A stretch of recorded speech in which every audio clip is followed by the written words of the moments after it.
America और Iran के बीच nuclear deal पर अभी तक कुछ फाइनल नहीं हो सका है, बल्कि दोनों देशों के बीच तनाव और बढ़ रहा है। और ये तनाव बढ़ा है अमेरिकी राष्ट्रपति डोनाल्ड ट्रंप के बयान के बाद। और यही वजह है कि अब दुनिया की नजरें इस समय अमेरिका और ईरान के बीच चल रहे इस तनाव पर टिकी हैं। चलिए अब आपको बताते कि आखिर ये तनाव क्यों बढ़ा। दरअसल अमेरिकी राष्ट्रपति डोनाल्ड ट्रंप ने हाल ही में एक बड़ा बयान दिया कि ईरान के साथ परमाणु समझौता जल्द ही हो सकता है। लेकिन शुक्रवार को व्हाइट हाउस के ओवल ऑफिस में पत्रकारों से बात करते हुए ट्रंप ने कहा, मुझे लगता है कि हम ईरान के साथ डील करने के काफी करीब हैं। ईरान नहीं चाहता कि उनकी परमाणु फैसिलिटी तबाह हो। वे डील करना चाहेंगे और मुझे लगता है कि यह जल्द हो सकता है। लेकिन ट्रंप ने यह भी साफ कर दिया कि ईरान को किसी भी कीमत पर परमाणु हथियार नहीं बनाने दिया जाएगा। उनकी इस बात ने एक बार फिर दुनिया को सोच में डाल दिया कि क्या वाकई कोई डील हो सकती है। ट्रंप के इस बयान के बीच ही ईरान ने अपने दक्षिण पूर्वी हवाई क्षेत्र को 1 से 2 जून तक सभी नागरिक उड़ानों के लिए बंद करने का ऐलान कर दिया है। इसकी वजह है कि मिसाइल परीक्षण। ये कदम अपने आप में एक बड़ा संदेश है कि ईरान भी पीछे हटने के मूड में बिल्कुल भी नहीं है। ईरान किस मिसाइल का परीक्षण करेगा, इसका खुलासा अभी तक नहीं हुआ है। ईरानी अधिकारियों ने ट्रंप की धमकियों को खुली दुश्मनी करार दिया है। एक ईरानी अधिकारी ने फोर्स न्यूज एजेंसी को बताया, अगर अमेरिका वाकई बातचीत करना चाहता है तो उसे धमकियों और प्रतिबंधों की भाषा छोड़नी होगी। ये ईरान के राष्ट्रीय हितों के खिलाफ है। जबकि इससे पहले अमेरिकी राष्ट्रपति ट्रंप ने कहा था कि अगर बातचीत नाकाम रही तो वो ईरान की परमाणु सुविधाओं को तबाह कर सकते हैं। उनकी इस बात ने ही ईरान को और भड़का दिया है।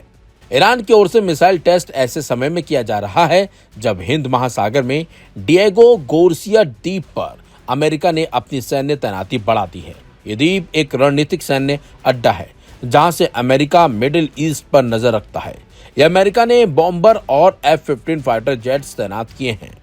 इस तैनाती को ईरान पर दबाव बनाने की रणनीति के तौर पर देखा जा रहा है। खास बात तो यह है कि तनाव सिर्फ अमेरिका और ईरान तक सीमित नहीं है। दरअसल सऊदी अरब ने भी इस खेल में अपनी चाल चली है। पिछले महीने सऊदी रक्षा मंत्री प्रिंस खालिद बिन सलमान ने तेहरान का दौरा किया और ईरान के शीर्ष नेताओं से मुलाकात की थी।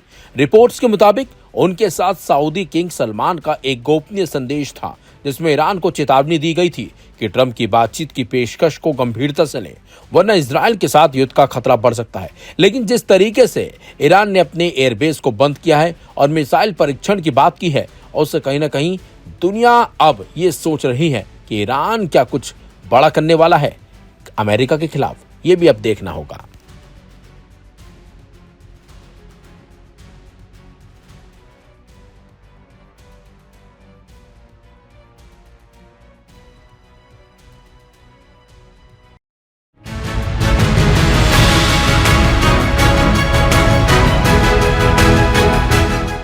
अमेरिका और ईरान के बीच न्यूक्लियर डील समझौते पर कई दौर की बातचीत हो चुकी है, लेकिन दोनों देशों के बीच इस पर सहमति नहीं बन पाई। लेकिन इसी बीच ट्रंप के एक बयान पर ईरान भयंकर गुस्से में आ गया है। बल्कि ईरान ने ट्रंप की भाषा पर सवाल उठाते हुए अमेरिका को चेतावनी दे डाली है। दरअसल व्हाइट हाउस में पत्रकारों को संबोधित करते हुए ट्रंप ने कहा था कि मैं चाहता हूं कि परमाणु समझौता इतना कड़ा हो कि हम निरीक्षकों के साथ अंदर जा सके, जो चाहे ले सके और जो चाहे उड़ा सके, लेकिन इसमें किसी की जान न जाए। हम एक लैब को उड़ा सकते हैं, लेकिन ये तभी हो सकता है जब उसमें कोई ना हो, बजाय इसके कि उस लैब में सभी हों और उसे उड़ा दिया जाए। ट्रंप ने यह बयान ईरान के परिदृश्य में दिया था। ऐसे में ट्रंप के बयान के बाद अब ईरान ने इस पर प्रतिक्रिया दी है। ईरान की आधिकारिक न्यूज एजेंसी फार्स न्यूज ने शुक्रवार को बयान देते हुए ट्रंप के इस बयान को रेड लाइन बताया है और कहा कि इसके गंभीर परिणाम होंगे।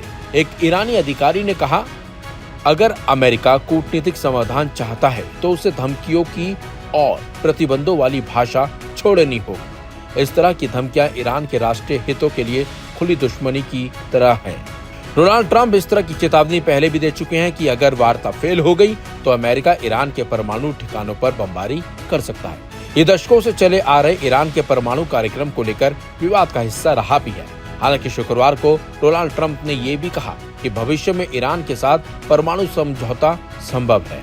इससे पहले सऊदी अरब के रक्षा मंत्री प्रिंस खालिद बिन सलमान ने ईरान के सर्वोच्च नेता अयातुल्ला अली खamenei से मुलाकात के दौरान उन्हें चेतावनी देते हुए कहा था कि परमाणु समझौते पर ट्रंप प्रशासन से बातचीत को गंभीरता से लें, नहीं तो इसराइल के साथ युद्ध के लिए तैयार रहें। चलिए अब आपको बताते हैं कि आखिर ट्रंप ने बयान क्या दिया था जिससे ईरान भयंकर तरीके से भड़क गया। तो बता दें आपको, अमेरिका के राष्ट्रपति डोनाल्ड ट्रंप ने बुधवार को कहा था कि उन्होंने इजराइल के प्रधानमंत्री बेंजामिन नेतन्याहू से ईरान पर हमला रोकने को कहा है ताकि अमेरिकी प्रशासन को तेहरान के साथ नए परमाणु समझौते पर आगे बढ़ने के लिए और समय मिल सके। ट्रंप ने व्हाइट हाउस में संवाददाताओं से कहा कि मैंने उनसे कहा कि अभी ऐसा करना अनुचित होगा क्योंकि हम समाधान के बहुत करीब हैं।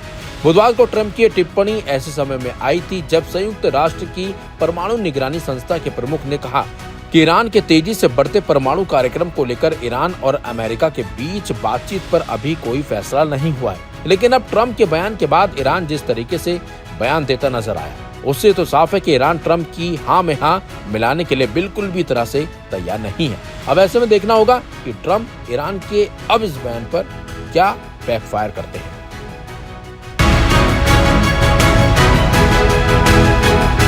ईरान और अमेरिका के बीच परमाणु मसले पर बातचीत चल रही है। अब तक 5 चरणों की बातचीत हो चुकी है, लेकिन अब तक किसी निर्णायक मोड़ पर यह वार्ता नहीं पहुंची है। ऊपर से ऑस्ट्रिया के अधिकारियों द्वारा हाल ही में जारी की गई खुफिया रिपोर्ट ने तहलका मचा दिया, जिसमें कहा गया है कि ईरान अमेरिका के साथ परमाणु मसले पर बातचीत के दौरान भी अपना परमाणु कार्यक्रम जारी रखे हुए है और न्यूक्लियर इनरिचमेंट लगातार कर रहा है।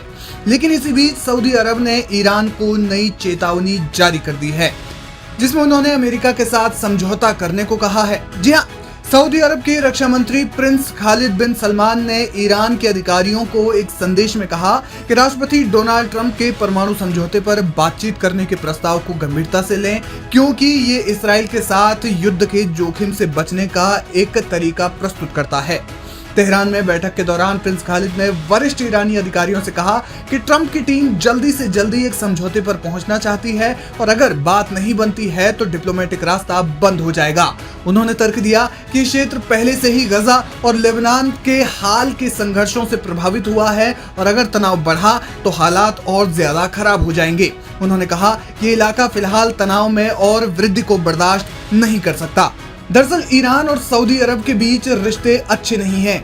सऊदी अरब पहले भी कह चुका है कि अगर ईरान परमाणु बम बना लेता है तो उनके पास कोई दूसरा विकल्प नहीं रह जाएगा।